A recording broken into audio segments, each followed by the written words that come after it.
You gotta hand it to yourself, because you never thought you could be this fucking stupid. Although, realistically, when are you not being dumb? But never forget, jokes are only funny at someone else's expense. You are the only exception for this rule, because rest assured, your predicament is not funny.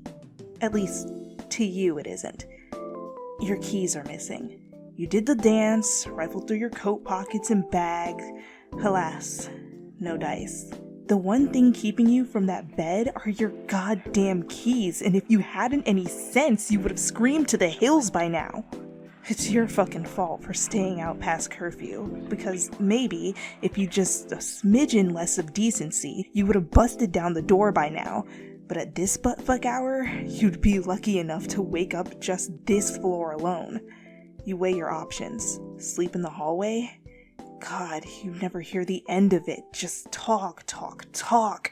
You're already taking an L. Might as well cut your fucking losses. And that's how you ended up at Katsuki's contact in your phone. Ringing, ringing, ringing. And to your surprise, he picks up. Hey! The words catch in your throat, but you can tell he's 0.2 seconds away from hanging up. Can I come over? With how roughly he was pulling you inside, he could have just picked you up and thrown you, but you're grateful regardless. You just don't know how to show it. Your bag drops to the floor, abandoned, and you try to explain yourself while kicking off your shoes and peeling off your jacket. Look, I would have just called Kirishima, but he sleeps like a rock, and you know he catches you with your jean jacket around your wrist, lips pressed against yours in a chaste kiss. If you wanted me to shut up, he could have just... His calloused hands squeeze your cheeks, effectively muting you.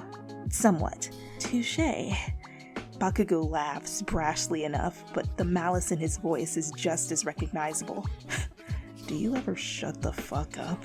Only on Tuesdays. And usually this is where he'd resume kissing you, but you'd barked up his tree at a wrong time. Not bothered to respond to your cheek, he just moves from on top of you, boner effectively killed for the night. Shut up.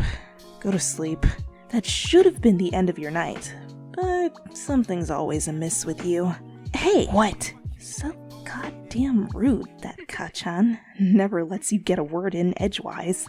You roll your eyes. Do you have any pajamas? Despite the rational part of your brain, the one that told you to keep quiet and sleep, the other wanted to be fucking comfy when you did it. You wake me up at 1 a.m, you barge into my room, sleep in my bed, and you want me to give you fucking pajamas? Yes. And it's that easy. Luckily, there's a little lampshade next to his bed, so when you scramble to his drawers, you know what you're grabbing when you dig through them. You get fully undressed first, flinging your casual shirt haphazardly across the room as you look for something comfier, dipping out of your jeans without the slightest care in the world. If Katsuki wasn't exhausted, he might have said something worthwhile, but as you shrug on one of his band tees, a little tingle goes along his spine. You look fucking good in my clothes. You know that? His tongue runs across his upper lip, and he just might eat you alive. You should let me keep them. I'd look way better in it. You strike a melodramatic pose, and that's how he knows he's done with you for tonight.